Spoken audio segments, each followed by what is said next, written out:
we're going to do a quick review. I have a couple questions around the data. I'm just going to pop some of the reports up. Whole group conversation. Feel free just to talk freely and talk at your groups. It'll be an open conversation. And then we'll get into a task where you get to look at some of the reports that you've seen before, look at a tool that you have not seen before, because it's a tool that you'll be using once you get your data to reflect on your data. So first is kind of the review. There's screens on both sides, so I know it's a little awkward, but screens on both sides. So this is the classroom profile, specifically classroom profile at PM2. I know it's PM2 for a couple of reasons. One, the title says PM2. And two, if we're looking at the key, that half-filled circle shows us PM2. And most, not all, but most of the students have that half-filled circle. So first question, when I ask, I want you to kind of stay quiet for the first maybe 10 seconds. Just think about it. I'll let you talk about it at your groups, and then we'll talk about it whole group. So if a student has a check for growth indicator number 1, so our growth indicators 1 and 2, we have these checks for numerator and denominator. So if they have a check under that numerator column for growth indicator number 1, it means they A, maintained or increased their percentile ranking, B, demonstrated learning at a typical rate or higher, or C, have a green dot or line connecting prior year to, or whatever the baseline is, sometimes it's not prior, to PM2. So take like 10 seconds to think about that.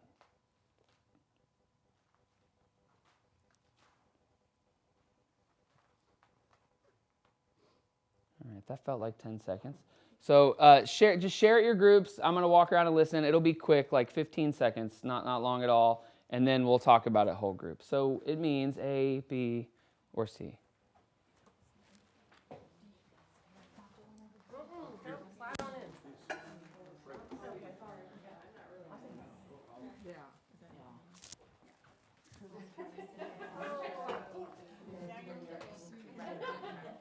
All right, let's make sure we get it right.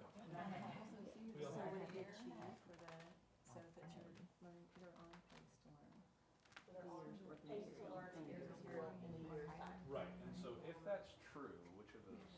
I know I said 15 seconds. Let's do 10 more seconds.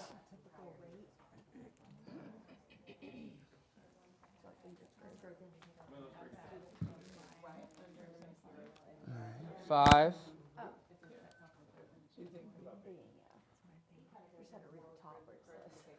2, 1. All right, so any votes for A? Any votes for A? Did anyone talk about A? I heard some conversations about A. Some initial thoughts? All right, so what were the initial thoughts on A? Why might it be A? Because they have to maintain or increase their percentile ranking. It's all talking about their percentile rank. Okay, so that is something we want to do. Yeah, we want to maintain or increase the percentile ranking. Okay. Any thoughts around B? Did anyone have conversations about B? I think I heard y'all. Were y'all talking about B? Calling out. What were your thoughts around B? Why might it be B? Well, she was saying, like, at the top, 30% of students are on pace to learning a year's material in a year's time. We're growth indicator number 1 at 38% of there. And so we're like, oh, okay, well, that means they must be learning the typical rate for a year's growth. So yeah, so like the definition of growth indicator 1, at the top, they're learning a year's material in a year's time. That's a typical rate or higher. Okay, so that's what we want. Okay, so that kind of sounds good. Any conversations around C? Does anyone see any examples of someone having a check in growth indicator 1 and doesn't have a green line? No? So maybe C? Maybe C? Yeah, so it is a trick question. It's all of them. I'm sorry, we tricked you. So just a few different ways of saying the same thing, and I know we've kind of talked about this idea in a couple of different ways. So I just wanted to start really clear that when we say typical rate, like typical rate is that year's material in a year's time, and we can see that in the data by maintaining or increasing that percentile rank. Like I like to think of that as like the minimum expectation we should have. And I know minimum expectation makes it kind of sound like an easy thing. I don't think that's an easy thing. Like teaching is incredibly hard. The job y'all have is incredibly hard. So don't feel minimized when I say it's the minimum thing. But like that's our minimum target, right? That's the minimum target we're trying to hit years material in a year's time, maintain that percentile ranking or increase that percentile ranking. And then in the rainbow chart, when that's visualized, increases or maintaining is just shown with a green line. So we can see that in a couple different ways. We can talk about that in a couple of different ways. How do we measure? So this is another one. I'm going to give you 10 seconds just to think about this, and then I'll let you talk about it. How do we measure whether a student is growing quickly enough? So it's a slightly different question. There's a little different interpretation in the way that question is asked. How do we measure whether a student is growing quickly enough? Like 5 more seconds just to think. All right, talk in your groups. What does it mean to grow quickly enough? The growth indicator number 2 indicates, but I don't know what that So actually it says, means. so is it measuring by percentile, like comparing the percentile from last year to this year? It looks like they've grown a whole level.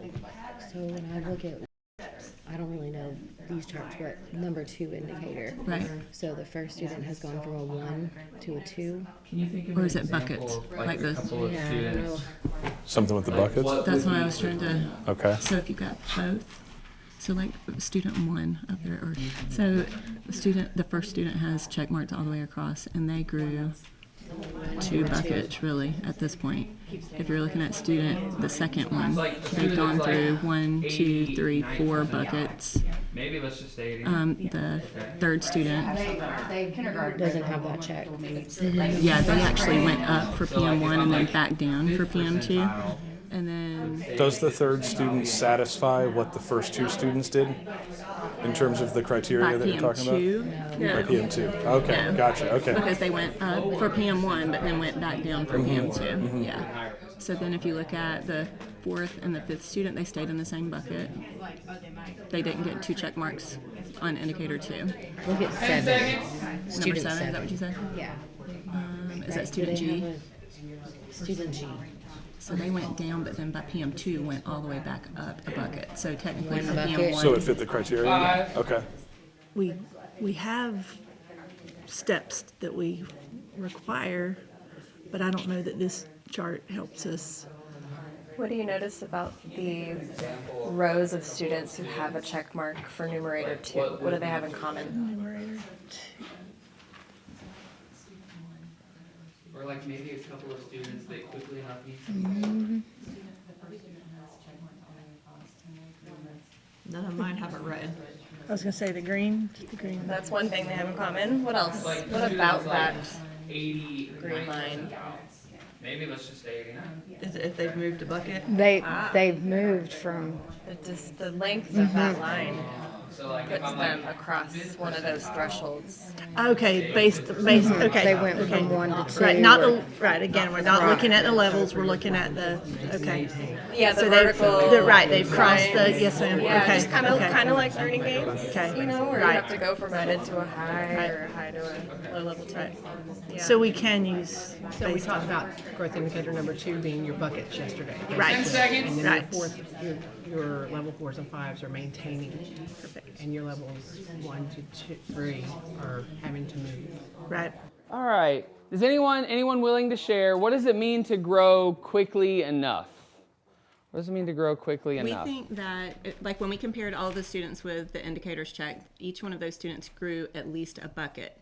So when you're looking across the Which indicator? achievement levels for indicator 2, Oh, so you were looking at growth indicator 2. right? If Okay. they're growing quickly enough. So those students, if you look at the first 2 students from PM1 to PM2, they have a growth of a bucket.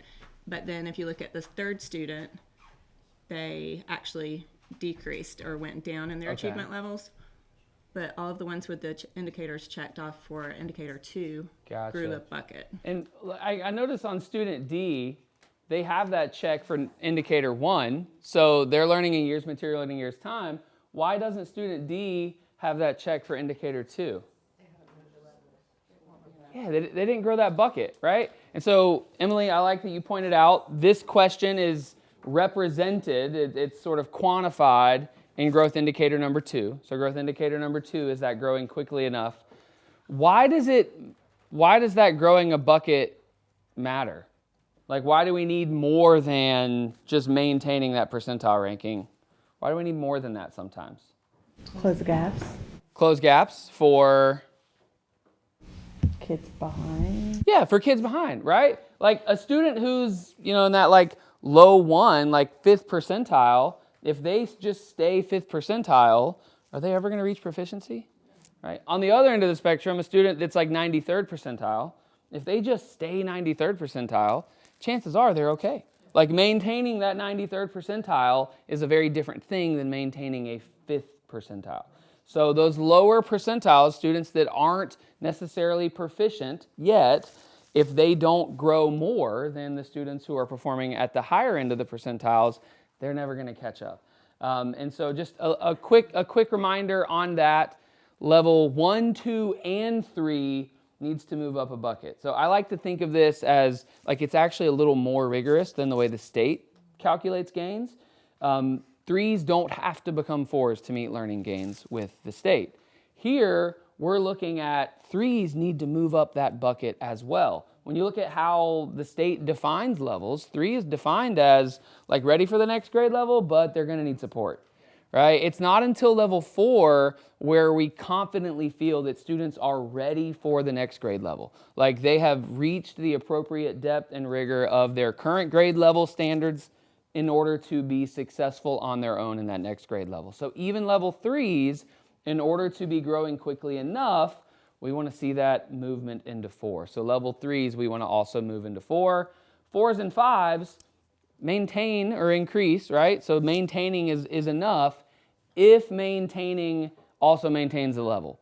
There are some cases where like if I stay 87th percentile, maybe I was a 5 last year, 87th percentile again would be a 4. So there are some places where it moves. So some students might, at the higher end, might actually have to grow enough in order to maintain their level. So a 5 goes to a 4, that's not quickly enough. A 4 goes to a 3, that's not quickly enough. We have to maintain or grow enough to stay in that. So that's growth indicator 2. So that's why I say like growth indicator 1 is kind of the minimum, right? At minimum, we want to maintain that percentile.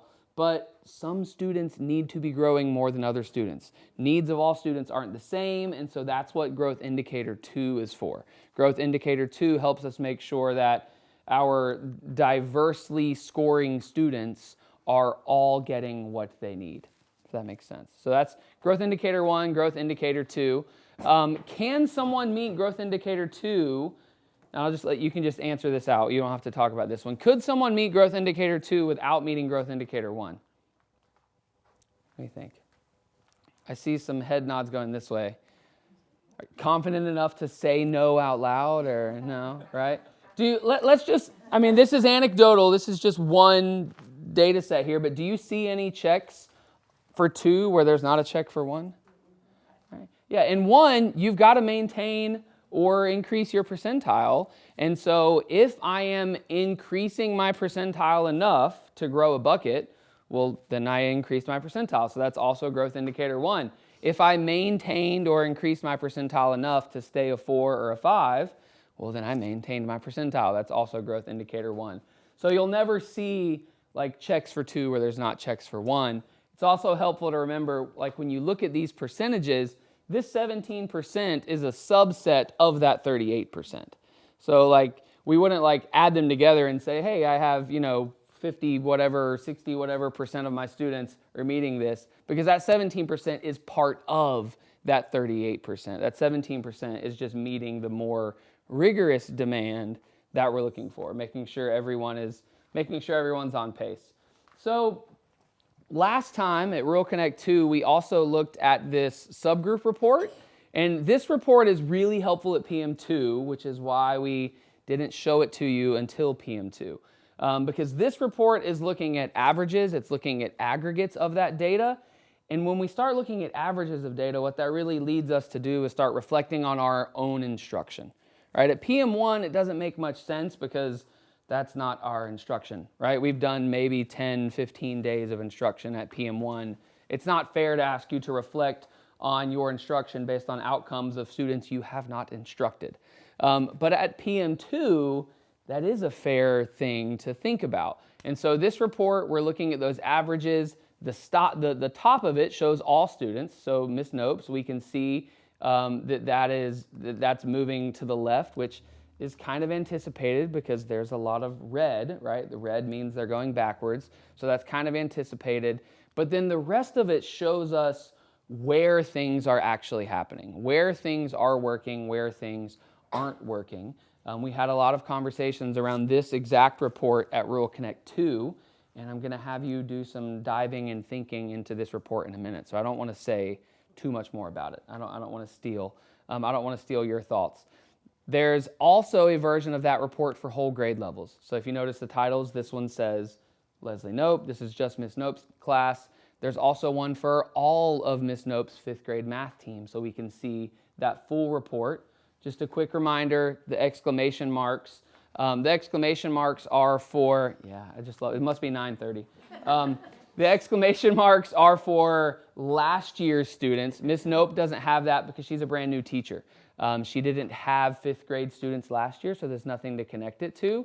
The whole 5th grade team, there was 5th grade math at the school last year. So we're looking at that school's 5th grade data at PM2, what that growth was last year as a comparison. So we can see like, hey, it's been a year. We've implemented some things. We've tweaked some things. We've done things differently. Is it working? I would say here, like there's some celebrations. All of those bars are to the right of the exclamation marks, which means even though there's a lot of bars going to the left, like there's still students losing ground, they're not losing as much ground as they were. So we're not optimized yet, but maybe we're headed in the right track. So there's some things to think about there. All right, so we're gonna do a few protocols today a little differently than we have before. I want to try to keep us in this area of the room because this is where the microphones are. So we're going to do a carousel right now, but we're going to do them at the tables. So what I need you to do is clear enough space that you can take the blank chart paper that's on the back side of your tables and just lay it flat on the top of the tables, like Tim has done here. Thank you, Tim. And then you just need the blank one.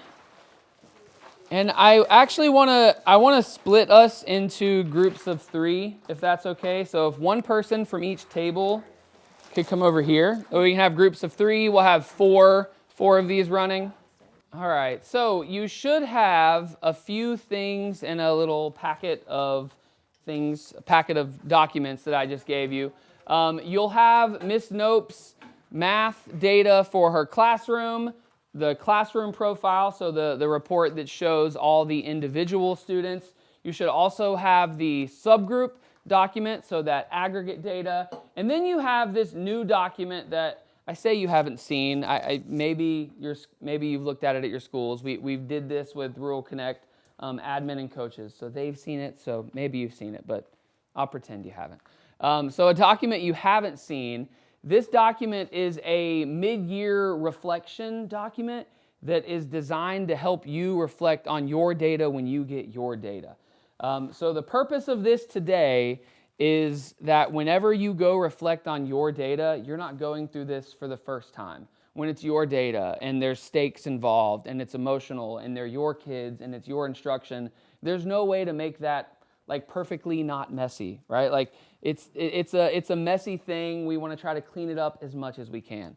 So we're going to go through this reflection tool today together so we can lean on each other, and then also using Miss Nope's data because it's not yours, right? We don't have that emotional connection to it in the same way that you're going to have an emotional connection to your data. One thing I want to say, you're not Miss Nope. You don't know Miss Nope's students. You don't know the ins and outs of her school, the environment, the qualitative things that are happening that have an impact on data as well. So I want you to keep your own self in mind, right? I don't want you to answer these questions as Miss Nope. I want you to answer these questions as you, right? If this was you and this was your data, you're answering the questions. Does that make sense? The perspective I want you answering these from? All right.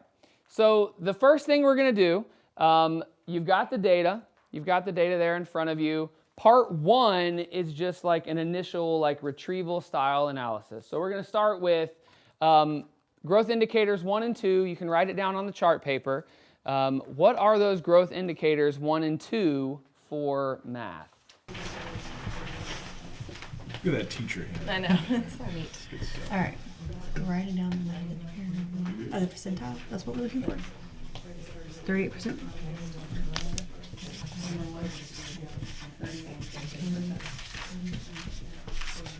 Seventeen. 17%.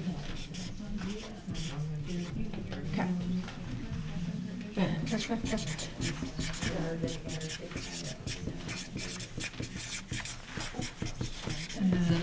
17.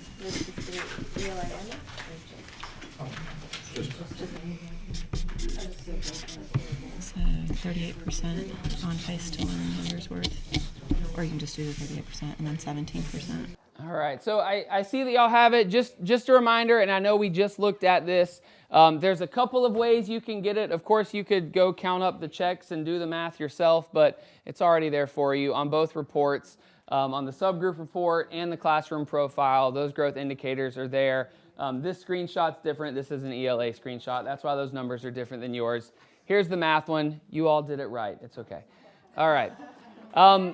So, and you can see in that reflection guide, that's the first question of part one.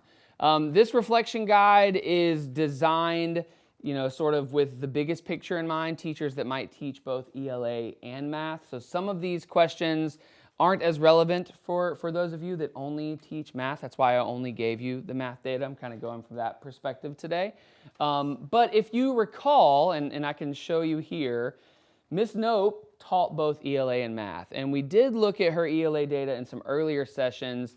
Ms. Nope's ELA data was a bit of a different story than her math data.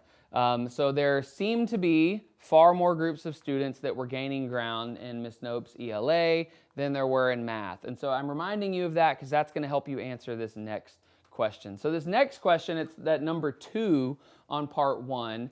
What might be different instructionally in math? Like what do you think might be going on in math that would speak to the difference in the data, the difference in those students that are gaining versus the students that are losing ground? So this is where we're starting to get into some of that instructional reflection. So what might be different instructionally in math? More time being spent in ELA than math. Content knowledge of the teacher. Learning gaps are more prevalent in math. Enough small group instruction, so if you see this many kids that are in the red, it could be that they're not using differentiation or scaffolding.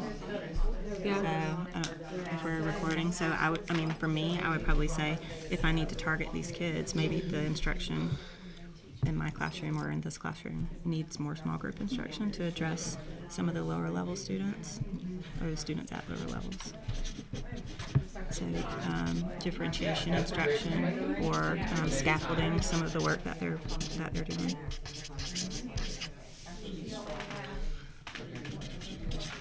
Alright, we'll spell it. And I didn't see the reflection on the ELA percentages. But The instruction needs more differentiation. The reading was higher than math. Small group instruction. Like one of the things that I noticed is that there's a lot of ELL students in here also. So if you're looking at 1, 2, 3, 4, 5, 6, 7, 8, 9, 10, 11 students that are ELL. So that's almost half of the students. So it could be that needs to be addressed as well. But I know like each one of these are different levels of ELL kids. So some of them might have exited and they're just being, on consult or something. But there are about half of the class is that. But still, all of these are in the levels. You're looking at half of the class is a level 1 or 2. So those students would definitely benefit from differentiation, but then you've also got 1, 2, 3, 4, 5, 6, 7, 8 of the kids have a plan of some sort. So they're students with disabilities, so they're in that subgroup. So you need their small groups based on? So I would say based upon their instructional needs, but also your subgroups, your SWD and your ELL. Both of those are subgroups. So when we look at data for growth or for student achievement, those are 2 subgroups that we look at. And the level? Is that what you say? Their subgroups and their achievement level. And achievement level. Is it IE? IE. Okay. It's going on the poster. It has to be spelled right. to him, what would it be for us? Mine is second block. I've already done it before. Right. I know it didn't work. Our first block. So you've adjusted your instruction based on your experience in the first block to shift it to the second block to try to tweak it to make it better. And also, your time of day as far as morning time, there's a lot of interruption for you guys. Second, which I'll do go to enrichment. So I was thinking that other. But we don't come back and teach after that. So it is Right, like, right. So you've got an uninterrupted block versus enrichment lunch, recess, block, you know, that kind of thing. So I think they were talking about over their time of day. So as to how morning being fresh, coming in, the kids too. right, how your groups are. All right, so number 3 on part 1 is designed to kind of give you some language in supporting the things you're thinking. Right? Sometimes like we have all of these thoughts that are sort of like like super conceptual in our heads, and it's hard to make it abstract enough or concrete enough to write it down. And so number 3 is going to help give some language around that. So there's kind of 3 options in number 3 that I want you to choose from.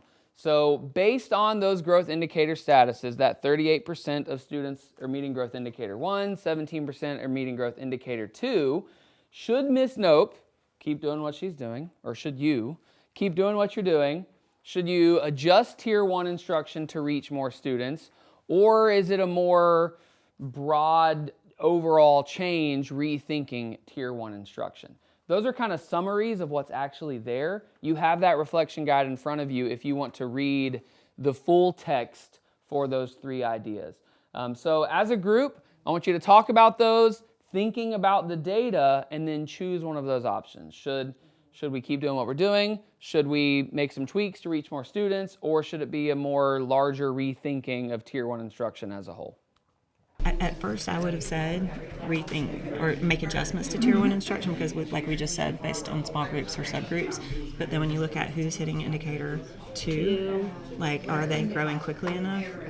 Then you've only got 4 kids out of 25.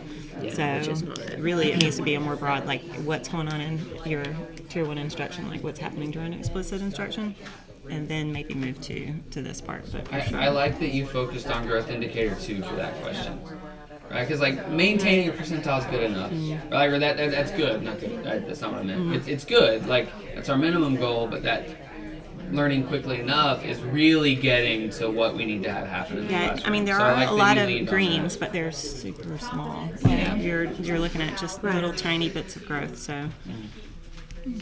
But I think if you do that, you're really if you're doing the third one, you're really also doing the second one. Yeah, so if you start here, I feel like if you're focusing here, you can still move into that. Like you're kind of covering both the third and the second one. I would have to write that. I mean, I would say start with rethink my core instruction and then include, because that would go back to what we said here based on their subgroups, like if they're students with disability or if they have different needs, because like if they don't have a plan but they still have a need for a small group, then we would still be adjusting those. So rethink core Tier 1 instruction. Because then you are making that adjustment. And I feel like we should put the rationale, like how many students? Only 4 students are growing quickly enough. So talk to me about some of the adjustments that we need, like why do we need to have some adjustments? What are those going to look like? Because we need to get the higher kids, the 3, 4s, and 5s pushed, which is what we've said. We want to increase our percentage.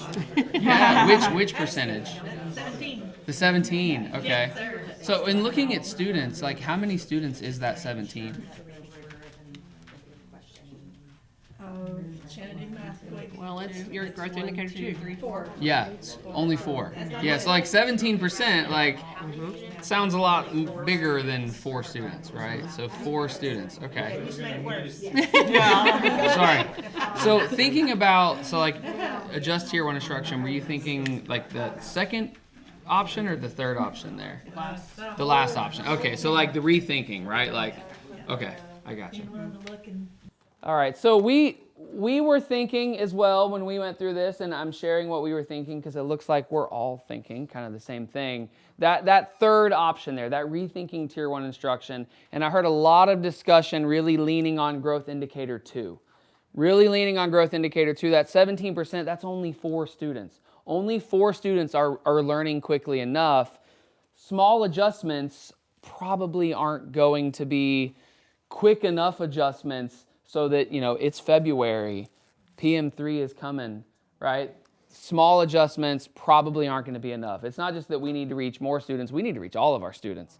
For the most part, we're not reaching most students, so that rethinking is kind of where everybody landed. So what we're going to do is all rotate around the room clockwise.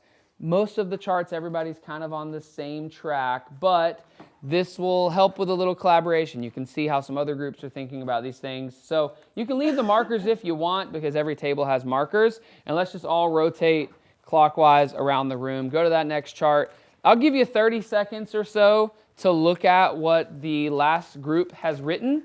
If you want to check some things, underline some things, mark that in any way to show that, yeah, we thought this too, we said this, or, oh, I like that. They said it a little differently. I like the way they said that. Any quick responses are fine, and I'll give you your next set of instructions in about 20 more seconds. Well, I think the class makeup, But I think it's the same class. It's the same Same kids in kids. ELA and math. Right. Yeah, In ELA. that's what I'm not sure what they meant. Yeah. All right, so now we're moving on to part 2. If you want to follow along in that reflection tool, I think that will be helpful if y'all kind of keep referring back to that reflection tool as I'm asking you questions, because again, the idea is to help you get used to this document, because you're going to use this document as you're reflecting on your data.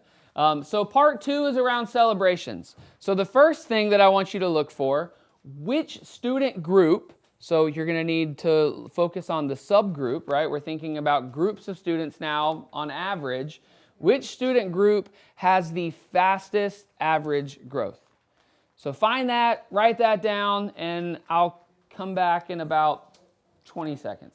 So losing ground is this way. This is gaining. This.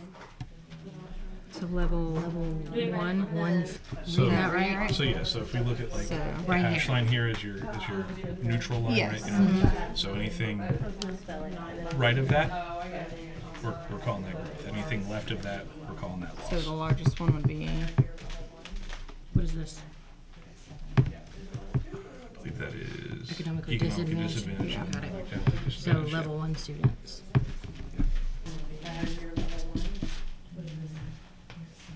Is it level 2s or is it level 1? Oh, sorry. 1. All right, so it looks like everyone kind of focused on either one of or both the prior year level 1, or the prior year level 1s, or the non-economically disadvantaged. I will say that the non-economically disadvantaged, if you look at those subgroup sizes, remember the size of the bars will tell you how many students are in those groups. The non-economically disadvantaged is a really, really small subgroup. And so there could be something skewing that data, which kind of gets us to the next thing, right? The subgroup report for this is really great at seeing those averages, but we don't want to look at that in isolation, because when things are averaged, there are outliers. And so we want to make sure that there's not some kind of outlier information that is needed. So the next question, did any students skew the average? So now you need to look back at that classroom profile as well. If you can, see if there are any students that are skewing those averages. These are coming from PM3 last year. They don't have a PM3 here for this one.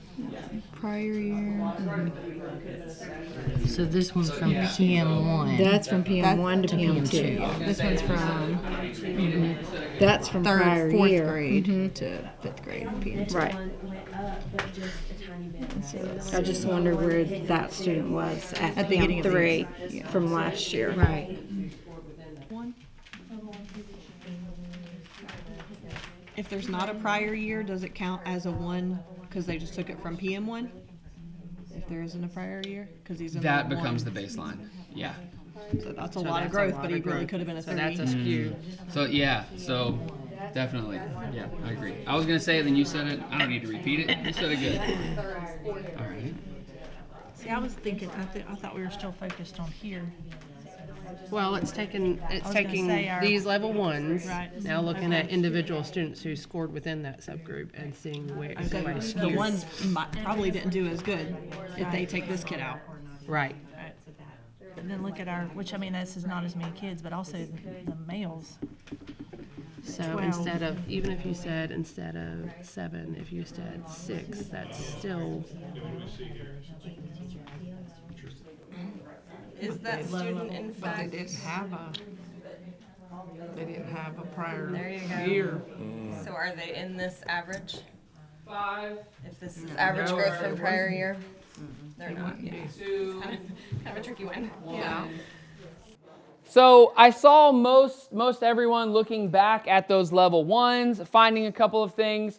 Somebody share, what were some interesting findings as you were looking at the classroom profile, trying to see if there were any outliers? Did anyone find any outliers? Student B didn't have a prior year. Student B is not connected to that prior year PM3, and student B also has the longest green line, right? And you know in the data, you can see even in the data on this report, some of those PM1s like went back a lot and then readjusted slightly more towards where PM3 was. So maybe had that student had a PM3, maybe it would not have been quite so low, meaning the green line might not have been quite so long. Like these are, lots of questions that we don't know answers to, which is why it's important to consider outliers. Were there any other outliers or any other interesting student samples you found looking in there?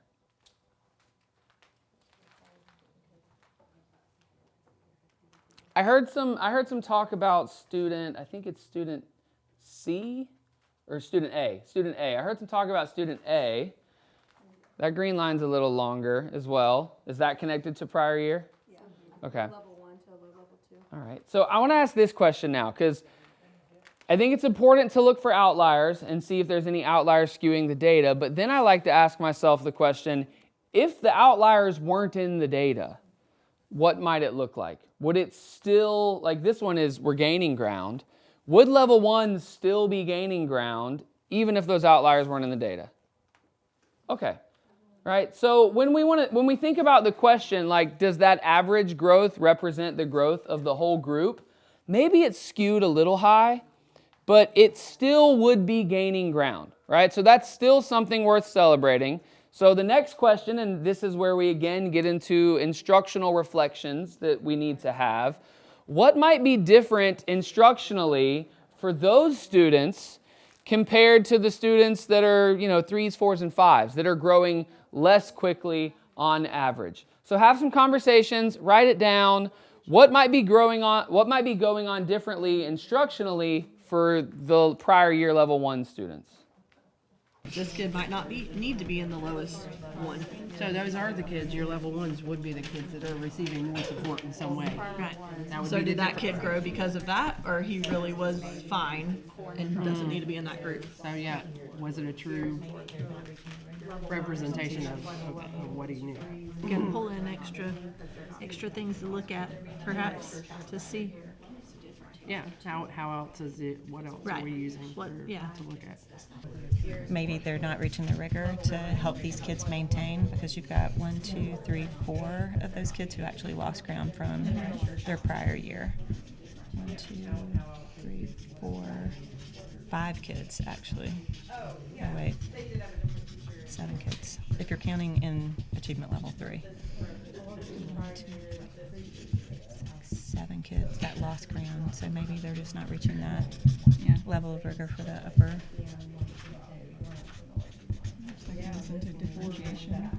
It goes back to that, and maybe not even in small groups, but when you pose the question, if you start with low floor and you never make it up here, then those students they'll achieve that. Like if you look at the achievement level descriptions, they'll never reach that level 4 or 5 question to be able to show their gains. Like what could be happening in the classroom that would lead to one growing? Yeah, I think that might be happening. They're not growing, they're not Just not enough targeted support, but definitely that's what happened.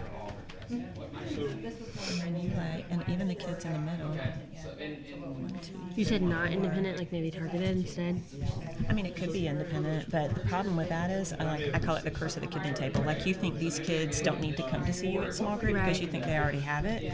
So, some of it could be independent, but I definitely think this teacher, or even like if these were my scores, this is me trusting that these kids that kind of live in this area, like I think they get it the first time, and I don't need to support them, and I might not ever come back and verify until like they have a quiz or something. So like during instruction, I think there needs to be some more targeted in that area. Why might the level 1s be having more success than the 3s, 4s, or 5s? Like what could be happening in the classroom that would lead to 1s growing, 2s, they're not growing, but they're not falling as much as the 3s, 4s, and 5s, but the 3s, 4s, and 5s are all regressing. What might be leading to that? Probably more intervention. Okay, so and say more about that. Like Small group, tier 3 kids are going to get tier 3, tier 2, and tier 1. So maybe they're getting additional support that isn't happening in the whole group. Okay. Anything else? I think that's great. I think that is real. I think that's a real thing that happens that definitely can impact the data. Thinking about what happens in tier 1 instruction, right? Like the thing we have more immediate control over. What could be happening there that would lead to more success for 1s versus 3s, 4s, and 5s? The teacher could be teaching at a lower level of instruction. Okay. To hit those kids. And y'all talked about that earlier, the rigor. Like maybe the rigor is on average more appropriate for level 1s. The 3s, 4s, and 5s aren't getting that higher level rigor that they're actually being assessed on. Especially with the adaptive assessment now. Like the adaptive assessment is going to make that thing far easier to interpret than I think before. Because 3s, 4s, and 5s are only going to be getting tougher questions, more rigorous questions. 1s and 2s are going to be getting easier questions. And if those higher level kids haven't been exposed to those types of questions, it's foreign to them when they see it. And that doesn't mean instruction is not aligned. Like alignment is a spectrum. Like the 1s and 2s that are getting easier questions on FAST, they're aligned to 5th grade. Like they're getting 5th grade questions. But if instruction is only aligning at sort of like the bare minimum of alignment, like when we're dividing, we're using decimals, but like only one of the numbers is a decimal and it's a really friendly number like 2.2. And we're dividing it, into 12 or something that's more friendly. Like, yes, that's 5th grade, but 5th graders might also see 327.6 divided by 0.5, which is, or 0.3, which is a much less friendly problem. Your level 1s and 2s are going to get those easier problems on the assessment. Your level 3s, 4s, and 5s are going to get the harder ones on the assessment. So, what do we think?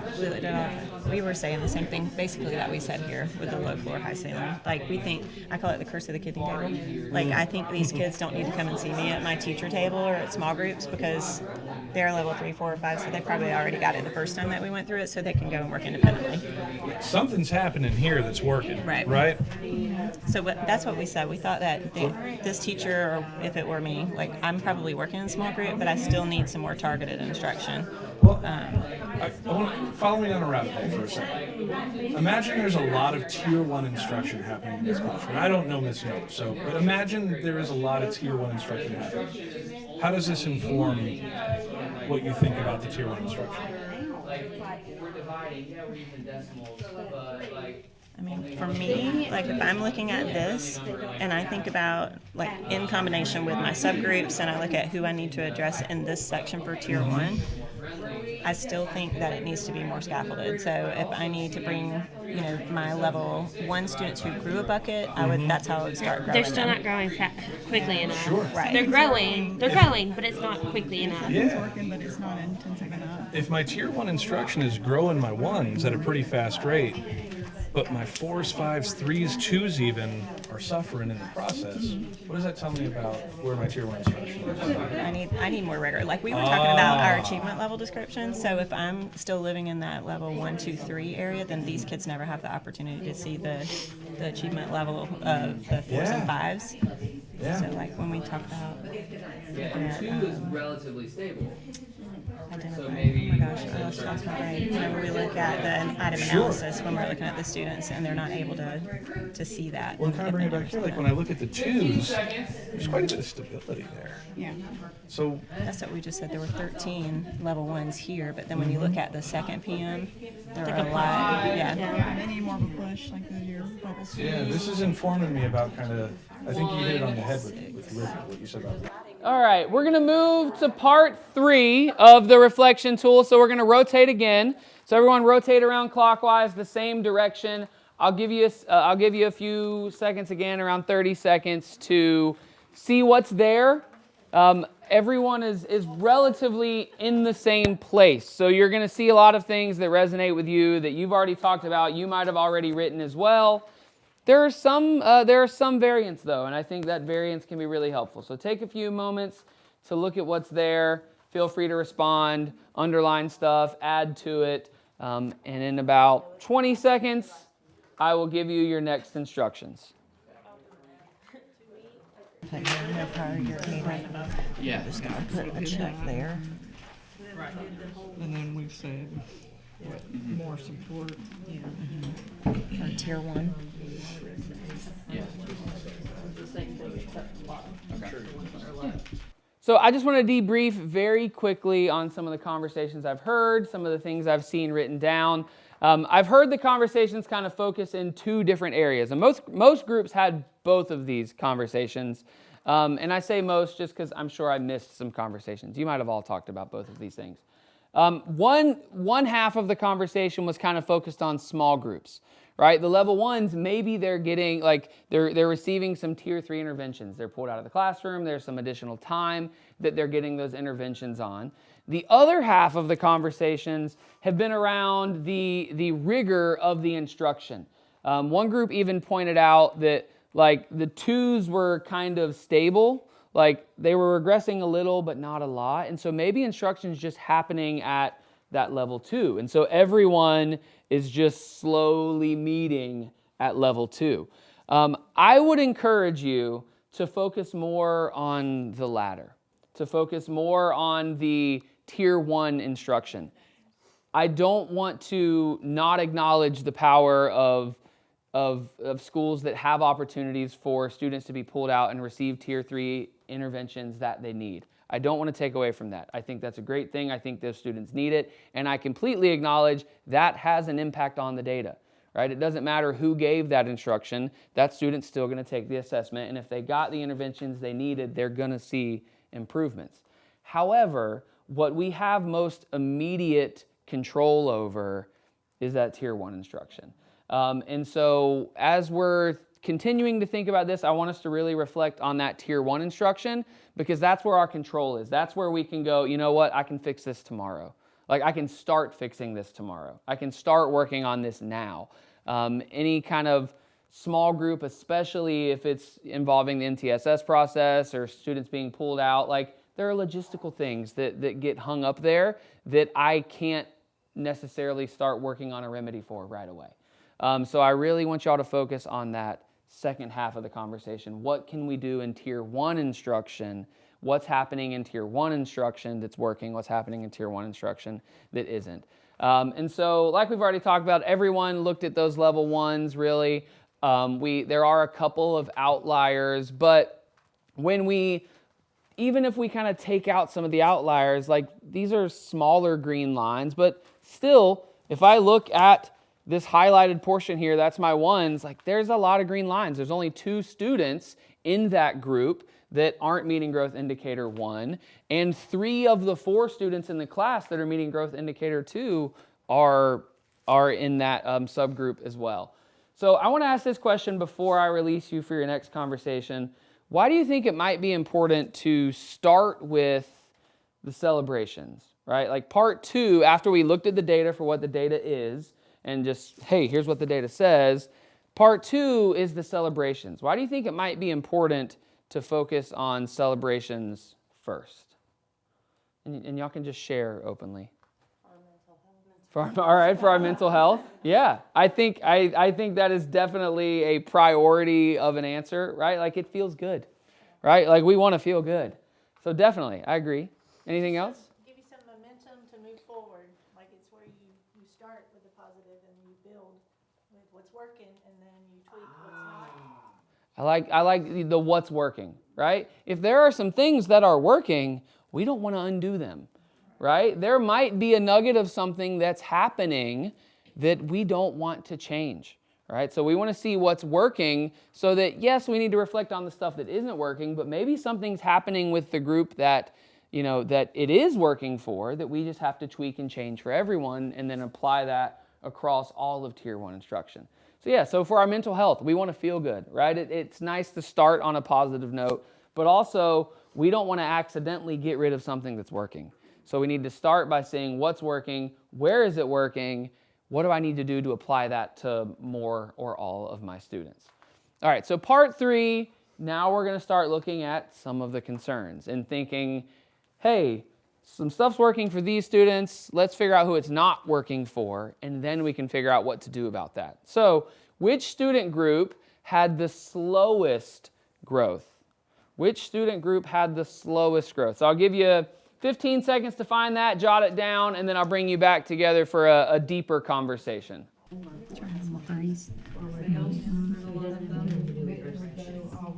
thin line going down. Yeah, I guess. Correct. The 3s, there's only 4 So we're level 3 kids.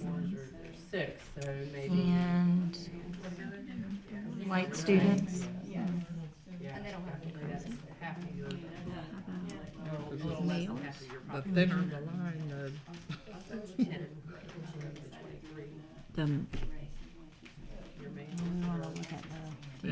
I'm guessing. Or would it be? So it doesn't have anything to do with It would regression. go all the way that way, right?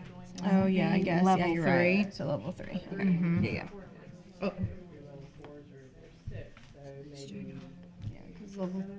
Because this is growing. Yes. Mhm. Not just, And they don't have any going this way Right. for losing ground. Right. also The also slowest look at the growth. gender. Oh, yeah. All right, once you've found that, I want you to go back and look at the classroom profile. Same thing that we did last time. Are any students skewing the average? Are there any students that are skewing the average? And how many in the slowest growing group have not met growth indicator 2? So there's a couple questions there that you can go back to the classroom profile to find. 1, 2, 3 of them lost more than one bucket. You see that? So this kid is a 3, right? Lost more than one bucket. This kid lost more than one bucket. This kid lost more than one bucket. Wow. And how many? Significant loss. How many were there total? Yeah, out of only the 4, because remember, you're not including this person. They didn't have a prior year. So out of 4, 3 fell? Yeah, more than one bucket. Not just fell, but fell more than one bucket. All right. But then, and so even if you took one out, it's still going to be pretty It's low. still gonna- I mean, yeah. Only one of them met. That was from prior year to PM2. PM1 is whenever they scored 3rd grade level. Which could have just been a bad day. Yeah. So here And again, it's here. PM1. They haven't learned any of the new content. So look in here, prior 3s.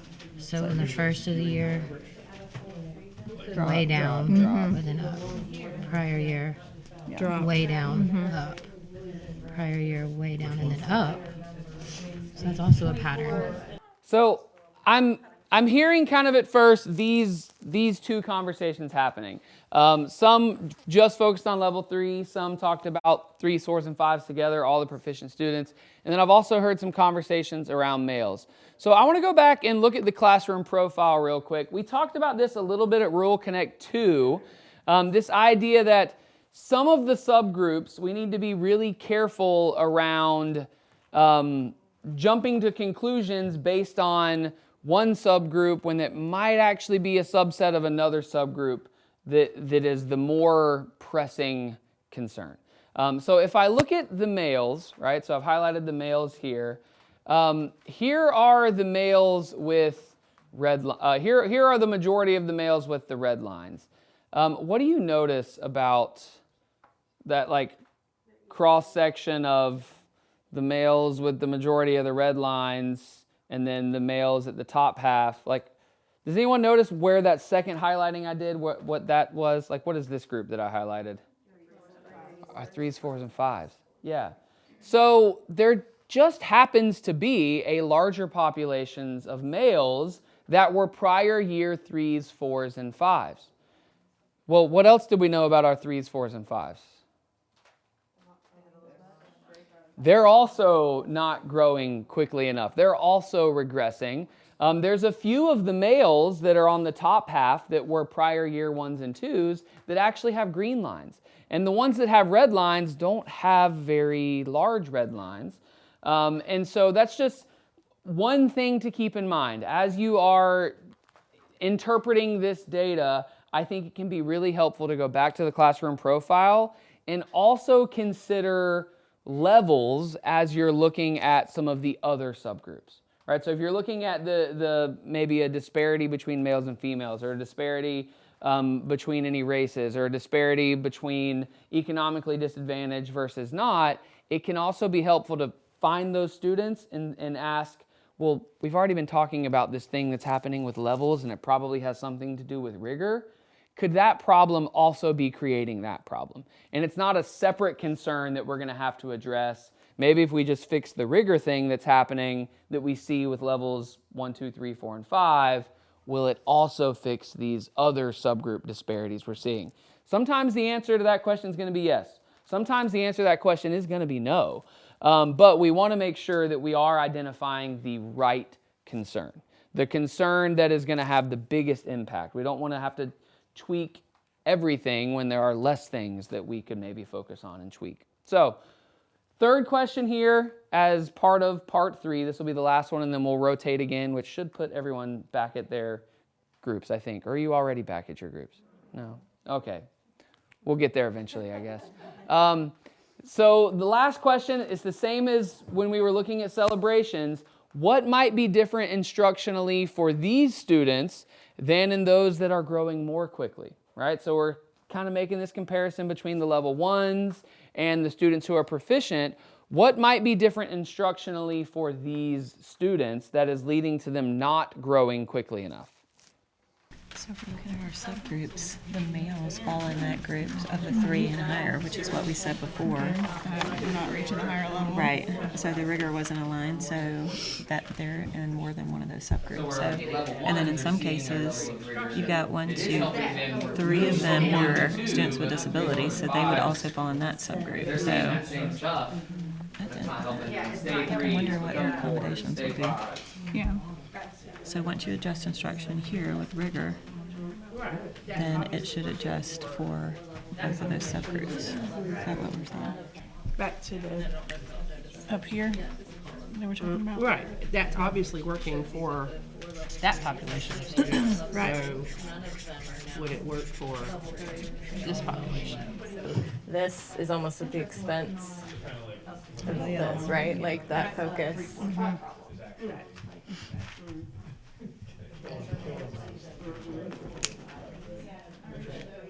What else is that you're affecting like an equal amount of population? Exactly. Yeah. It's like a churn. Like So you're 11 here, 12 exactly. here. Right.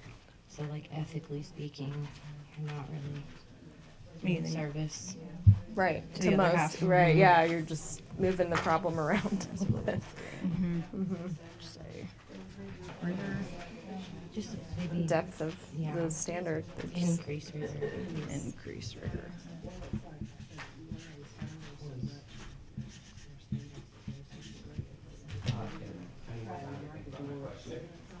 Because as you're moving these up, you can increase that rigor so that keep pushing them and giving the 3s, 4s, and 5 more of a challenge to help push them as well. Right, exactly. It helps everybody.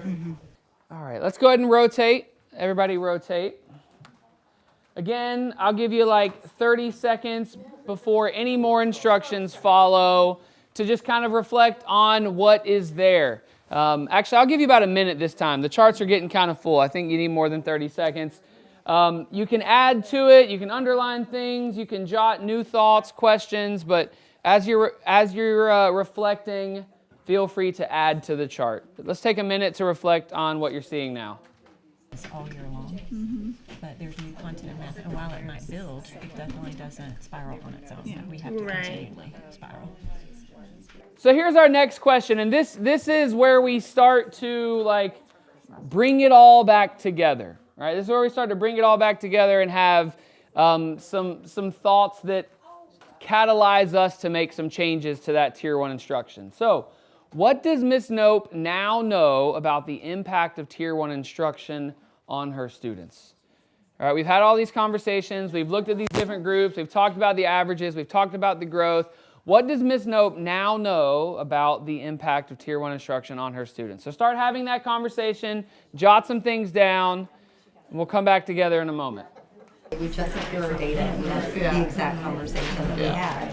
The engagement's there, the rigor needs, we need to increase the rigor of what they're exposed to. Yeah. That's what we kind of get told. So it's kind of like the rigor that we give them is the rigor they're going to be successful with. Yes. Right. Like they're only going to be as successful as the rigor that we're giving them. And it doesn't mean it's going to be easy. No. Yeah. No. But sometimes that productive struggle is where you have a lot of growth. Yeah. Not letting it going, but asking another question or whatever, you know. All right, so I'm going to go ahead and give you all the next question because I hear a couple groups getting there anyways. So part 5 is where the problem solving can kind of really be dived into. That's not a word. And ideas can kind of come out so that we know, hey, here's what we know, here's where we see the impact, but here's what we need to do about it. So the last question is, what ideas might she have? What ideas might you have for improving Tier 1 instruction? So if you want to wrap these two things into one question and just respond in one way, that's okay.